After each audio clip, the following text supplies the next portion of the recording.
Hello दोस्तों, horror domain Hindi channel में आप सभी का बहुत बहुत स्वागत है। आज मैं लेकर आया हूँ छलावा को देखे जाने की 3 बिल्कुल सच्ची कहानी। तो अपना हेडफोन्स लगाइए और बने रहिए वीडियो के अंत तक। अगर आप में से किसी को ये नहीं पता कि छलावा होता क्या है, तो मैं आपको ये बता दूँ कि छलावा एक ऐसी शैतानी जीव है जो कि रूप बदलने में माहिर होती है। ये शैतानी जीव अपने शिकार को उसके किसी दोस्त या चाहने वाले का रूप लेकर छल से उसको अपना शिकार बनाता है। छलावा के पास वो शैतानी शक्तियाँ होती है जिससे कि वो किसी भी इंसान या जानवर का आवाज़ निकाल सकता है। छलावा अपने शिकार को वो सब दिखाता है जो कि असली में नहीं होता। एक तरह से छलावा भ्रम पैदा करके अपने शिकार को उसके जाल में फंसाता है। वैसे छलावा के बारे में मैं ऑलरेडी एक वीडियो बना चुका हूँ जिसमें मैंने छलावा के बारे में काफ़ी कुछ जानकारी दी है और छलावा से सामना हुए ऐसी 3 कहानी को भी बताया है। इस वीडियो को देखने के बाद आप उसको भी ज़रूर देखिएगा। उस वीडियो का लिंक मैं नीचे डिस्क्रिप्शन में भी दे दूंगा। खैर, बढ़ते हैं आज की कहानियों की ओर।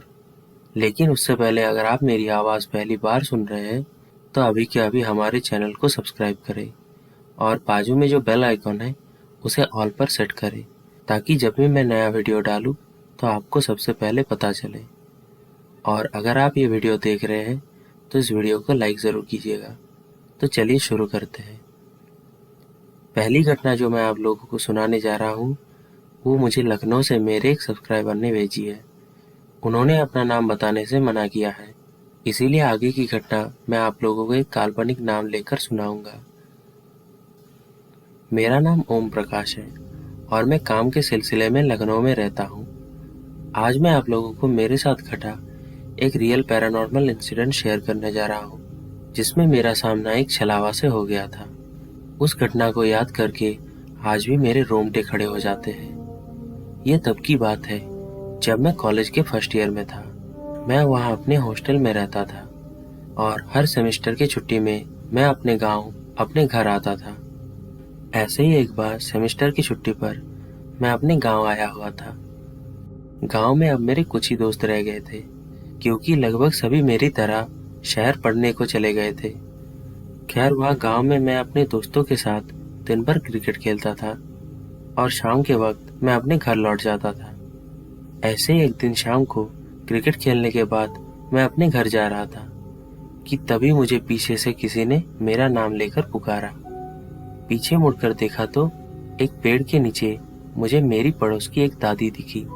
उन्हें देखकर मैं रुक गया क्योंकि वो दादी बचपन में मुझे बहुत सारे चॉकलेट्स और खिलौने खरीद कर देती थी। मैंने कहा कि दादी जी, आप यहाँ इस वक्त पेड़ के नीचे क्या कर रही हो? शाम हो गई है, चलिए मैं आपको अपने घर छोड़ देता हूँ। वैसे भी क्रिकेट खेलकर मैं अपने घर ही जा रहा हूँ। मेरे इस बात पर उन्होंने कोई भी जवाब नहीं दिया। मुझे देखकर वो सिर्फ मुस्कुरा रही थी। मैंने फिर से कहा कि दादी जी, शाम हो गई है, अब आपको अपने घर जाना चाहिए।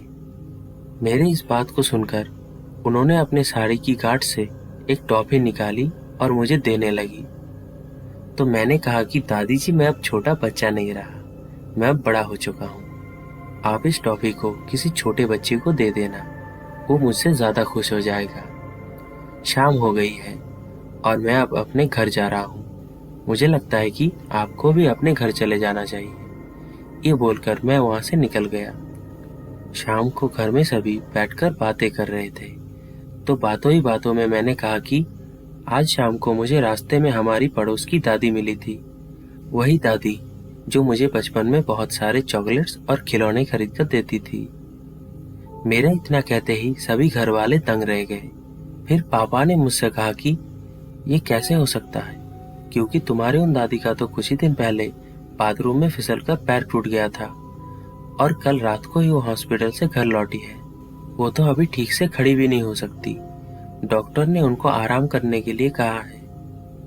पापा की ये बात मुझे हजम नहीं हुई क्योंकि मैंने खुद दादी को आज शाम पेड़ के नीचे खड़े हुए देखा था और वो मुझे बचपन की तरह आज भी चॉकलेट दे रही थी।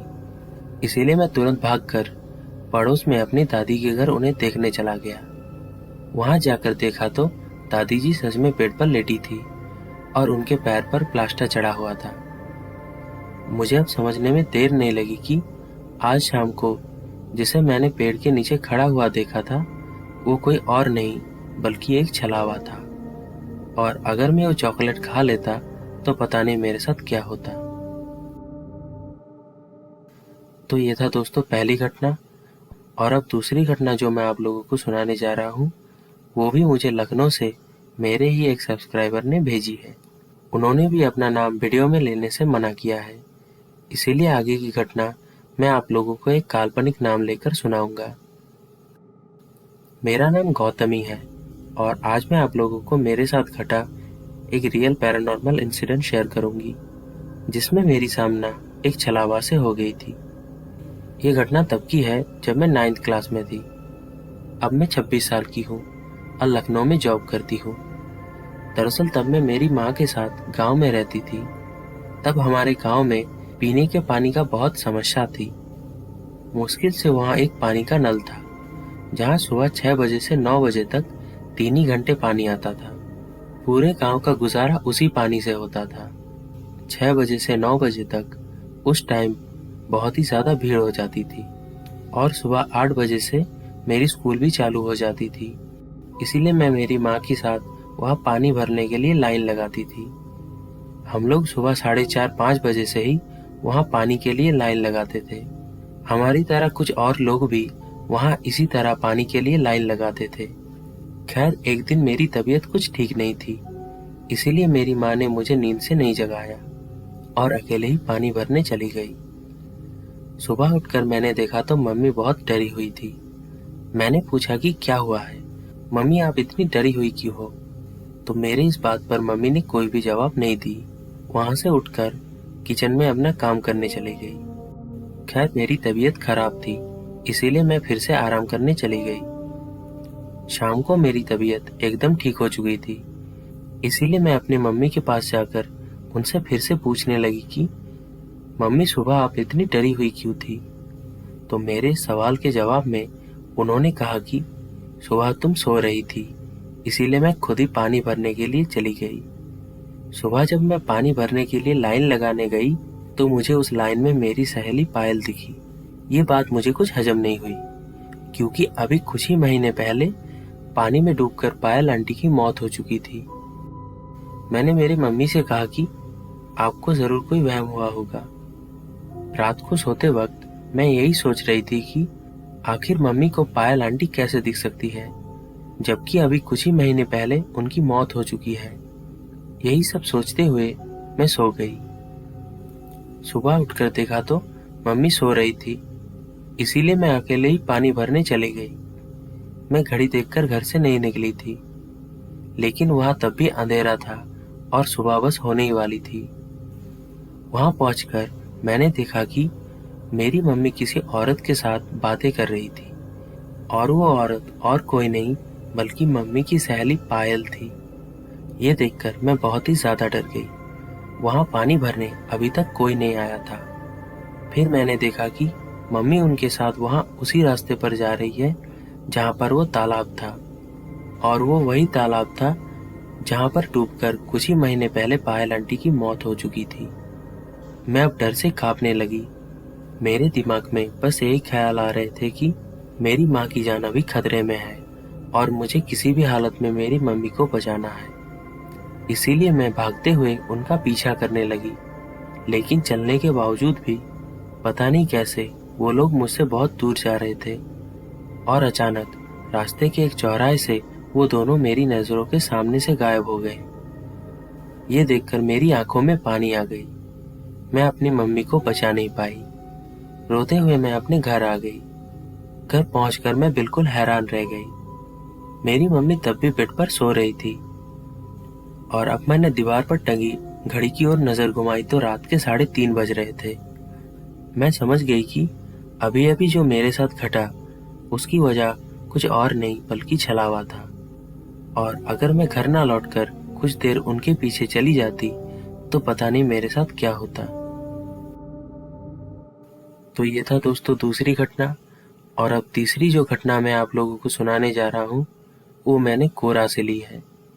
विघ्नेश कुमार नाम के एक शख्स ने अपनी ये स्टोरी कोरा पर शेयर किया है। तो आगे की घटना मैं आपको उन्हीं के पॉइंट ऑफ व्यू से सुनाऊंगा।